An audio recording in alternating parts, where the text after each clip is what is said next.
அதிகாலை தமிழ் நேயர்களுக்கு வணக்கம். நம்ம இப்ப திரை விமர்சனத்துல பார்க்க போற வெப் சீரிஸ் வந்து தடயம். யார் சார்? எஸ்ஐ அதியமான். கேஸை பத்தி கூப்பிட்டு கேட்டு பாருங்க, மத்தவங்களுக்கு தெரியாததையும் அவர் சொல்லுவார்.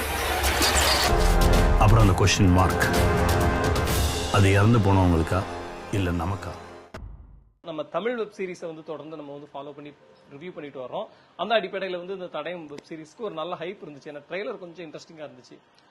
G5 வந்து அடிக்கடி என்ன பண்றாங்கன்னா, குட்டி பட்ஜெட்ல சின்னதா ஒரு பேக்கேஜா ஒரு கதையை ரெடி பண்ணி 1.5 மாசத்துல ஒரு வெப் சீரிஸ் முடிச்சுட்டு வந்துடுறாங்க. அது வந்து ஒரு 3 ஹவர்ஸ்ல முடிச்சிடுறாங்க. அதனால 5 எபிசோடு 6 எபிசோட்லாம் ஒரு 3 மணி நேரத்துல கிட்டத்தட்ட ஒரு லென்த்தா ஒரு படம் பார்த்த மாதிரி நம்மள வந்து அப்படி இது பண்ணிடுறாங்க. சோ அதுல ஒரு சில இடத்துல அவங்க வந்து சக்சஸ் ஆகிட்டு இருக்காங்க. இந்த வெப் சீரிஸ் எப்படி இருக்கு அப்படின்னா, ரொம்ப அருமையான ஒரு நிலப்பகுதி இருக்குல்ல, கதை நடந்த நிலப்பகுதியா எடுத்துக்கிட்டது ரொம்ப எனக்கு பிடிச்சிருச்சு. அதாவது தமிழ்நாடுக்கும் ஆந்திராவுக்கும் கிட்டத்தட்ட ஒரு 30 கிலோமீட்டர் 40 கிலோமீட்டருக்கு வித்தியாசமான ஒரு நிலப்பரப்பு எடுத்துக்கிறாங்க.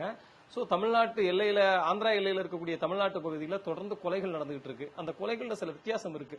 எப்படி கொலைகள் நடக்குதுன்னா, கணவன் மனைவிய கொல்றாங்க, அதே நேரத்துல மனைவியோட தாலி அத்துறாங்க, கணவரோட அருணாக்கயிறு எடுத்துறாங்க, ஒரே அடியில அடிச்சு கொல்றாங்க. முக்கியமா அவங்க வந்து பண நகையை திருடுறது இல்ல, இதை மட்டும் ஒரு 2 பேர் பயங்கர சைக்கோத்தனமா செஞ்சுக்கிட்டு இருக்காங்க. சமுத்திரகனி வந்து அந்த ஏரியாவில் ஒரு காவல் நிலையத்துல வந்து எஸ்ஐயா இருக்காரு. யானோ தானோன்னு ஒரு பாட்டு வாழ்ந்துட்டு இருக்காரு. ஏன்னா அந்த காவல்துறைகளுக்குள்ள இருக்க அந்த இன்டர்னல் பாலிடிக்ஸ் வந்து அவருக்கு பிடிக்கல. அதனால நிறைய தூக்கி எறியப்பட்டவர். அதனால ஒரு விரக்தியில இருக்காரு. சோ அதே காவல் நிலையத்துக்கு இன்ஸ்பெக்டரா வராங்க நம்ம சவிதா. நம்ம இதுல பார்த்தோம் இல்லையா, நெடுஞ்சாலையில பேரழகியவங்க, நமக்கு அவங்களுக்கு ரொம்ப பிடிக்கும். அவங்க இந்த இன்ஸ்பெக்டரா வர்றாங்க. அவங்க வந்த பிறகு ஒரு சின்ன மாற்றம் சமுத்திரகனிக்குள்ள வருது. 2 பேரும் சேர்ந்து இன்வெஸ்டிகேஷன் வந்து தொடர்றாங்க. இந்த கொலையை யார் செஞ்சா அப்படின்ட்டு. தமிழ்நாட்டில் 4 பேரை 2 ஜோடியை தான் கொண்டிருப்பாங்க. இவங்க எங்க இருக்காங்க, லீடு கண்டுபிடிக்கிற சீன்ஸ்ல ரொம்ப இன்ட்ரெஸ்டிங்கா போயிட்டு இருக்கோம். டக்குன்னு இவங்க வந்து ஆந்திராவில் இருக்காங்கன்னு சொன்னே அந்த பாட்டு நோக்கி அங்க போவாங்க. சோ அங்க உள்ள போலீஸ், இந்த போலீஸ்க்குள்ள உள்ள சில பஞ்சாயத்து, சில அரசியல் காரணங்கள் அப்படின்னு சொல்லி இந்த கதை வந்து டிராவல் ஆகும். முடிவில் சமுத்திரகனியும் சிவதா கூட்டணி இலக்கு எட்டியதா அப்படின்றதுதான் அந்த சீரீஸோட மொத்த கதையா இருக்கு. சமுத்திரகனியுடைய நடிப்பு வந்து முதல்ல 2 எபிசோட்ல வந்து ரொம்ப அழகா, அவ்வளவு ஒரு நேச்சுரலா, ரொம்ப சாதாரணமா, ஏதோ ஒண்ணு இந்த ஏதோ சொல்லுவாங்கல்ல, இந்த வேண்டாவூர் பிள்ளை பத்து காண்டாமுருகன் பேர் வச்சாங்கன்னு சொன்ன மாதிரி ரொம்ப சாதாரணமா ஒரு பாட்டு கடந்து போறாரு. அப்புறம் கொஞ்சம் கொஞ்சமா அதுக்குள்ள இன்வால்வ் ஆகி அவருக்குள்ள இருக்க இன்னொரு பரிமாணம் வெளி வரும்போது அப்படின்னு சொல்ல வைக்கிறாரு. முக்கியமா குற்ற உணர்ச்சியும் இயலாமையும் கருணையும் ததும்பி நிக்கிற ஒரு முகத்தோட ஒரு காட்சியில விசாரணை படத்தை அவர் ஞாபகப்படுத்தினாரு. அந்த அளவுக்கு நல்லா நடிச்சிருந்தாரு.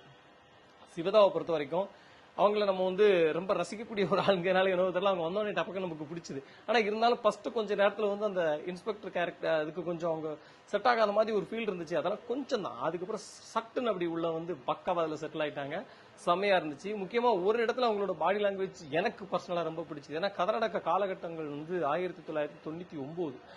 அந்த நேரத்துல வந்து ஃபெமினிசம் பேசக்கூடிய பெண்கள் கூட ஒரு லிமிட்டுக்கு மேல பேச முடியாது. வீட்டுல வந்து சத்தம் போடாத, பேசாம அப்படின்ட்டு சொல்லிடுவாங்க. ஆனா அதை வந்து கரெக்டா அந்த காலகட்டத்தில் உள்ள பெண்களுக்கான உடல் மொழியை கரெக்டா வெளிப்படுத்தி ரொம்ப அழகா நடிச்சிருந்தாங்க. அவங்களுடைய கேரக்டரும் பக்காவா ஒர்க் அவுட் ஆயிருச்சு. இது இல்லாம 2 பேர், அந்த கொலைகள் பண்ணக்கூடிய 2 பேர்ல குறிப்பா ஒருத்தர் அட்டகாசமான நடிப்பை வெளிப்படுத்திருக்காரு. அவரு தாடிலாம் இல்லாம ஒரு மாதிரி கண்ண ஷார்ப்பா வச்சுட்டு ஒரு கேரக்டர் சூப்பரா பண்ணிருக்காரு. அவர் கடைசியில ஒரு கட்டத்துல அவர் மேல நமக்கு ஒரு சின்னதா ஒரு பரிதாபம் வரக்கூடிய அளவுக்கு அவருடைய பெர்ஃபார்மன்ஸ் வந்து அவ்வளவு அற்புதமா இருந்துச்சு. இவங்க 2 பேரோட காஸ்டிங்கும் கரெக்டா இருந்தது. இப்ப என்ன அப்படின்னா, இந்த விசாரணை நடக்கக்கூடிய விஷயங்கள்ல சில இன்ட்ரெஸ்டிங்கான மலையாள படங்கள் மாதிரி இன்ட்ரெஸ்டிங்கான விஷயங்கள் பண்ணிக்கிட்டே வந்தா கூட ஒரு சில இடத்துல இன்னும் கொஞ்சம் ஷார்ப் பண்ணலாமோ அப்படின்ற மாதிரி தோணுச்சு. 20 நிமிஷம் தான் போகுது ஒரு எபிசோடு 20. ஆனா இருந்தா கூட ஒரு கடைசி எபிசோடுக்கு முந்தின எபிசோடுலாம் நமக்கு கொஞ்சம் போர் அடிக்க மாதிரியான ஒரு சூழலும் வந்துடுச்சு. அது ஒரு பெரிய மைனஸ் தான். பிறகு வந்து என்னதான் அவருங்க மேல ஒரு பரிதாபம் வரக்கூடிய ஒரு சூழலை வந்து இயக்குனர் கிரியேட் பண்ணிக்கிட்டே இருந்தா கூட ஒரு மனசுல இவங்களும் பாவம், இவங்களும் பாதிக்கப்பட்டிருக்காங்க அப்படின்னு தோணுனா கூட ஒரு இடத்துல எவ்வளவு பெரிய கிரைம் பண்ணிருக்காங்க, எப்படி இவங்க மேல நம்ம இறக்கப்படலாம் அப்படின்ற மாதிரியும் ஒரு கேள்வி வந்துருது. இதுல ஏதாவது ஒரு ஸ்டாண்ட்ல ரொம்ப தெளிவா இயக்குனர் இருந்திருக்கலாம். ஒரு விஷயம் பிடிச்சிருந்துச்சு, இவ்வளவு கொலைகள் பண்ண இவங்க பெரிய குற்றவாளினா இவங்களுக்கு கொலைகள் பண்றதுக்கான சூழலை ஏற்படுத்தி கொடுத்த காவல்துறையும் பெரிய குற்றவாளி தான் அப்படின்னு சொன்ன ஒரு ஸ்டேட்மெண்ட் வந்து ரொம்ப நல்லா இருந்துச்சு. செகண்ட் பார்ட்டுக்கு லீடு கொடுத்திருக்காங்க. எப்படி ஒர்க் அவுட் ஆகுது பார்க்கலாம். இது வந்து முதலுக்கு மோசம் இல்லை அப்படிங்கிற அளவுல ஜஸ்ட் பாஸ் ஆயிருக்கு. கண்டிப்பா நீங்க டைம் இருந்தா பாருங்க. நன்றி, வணக்கம்.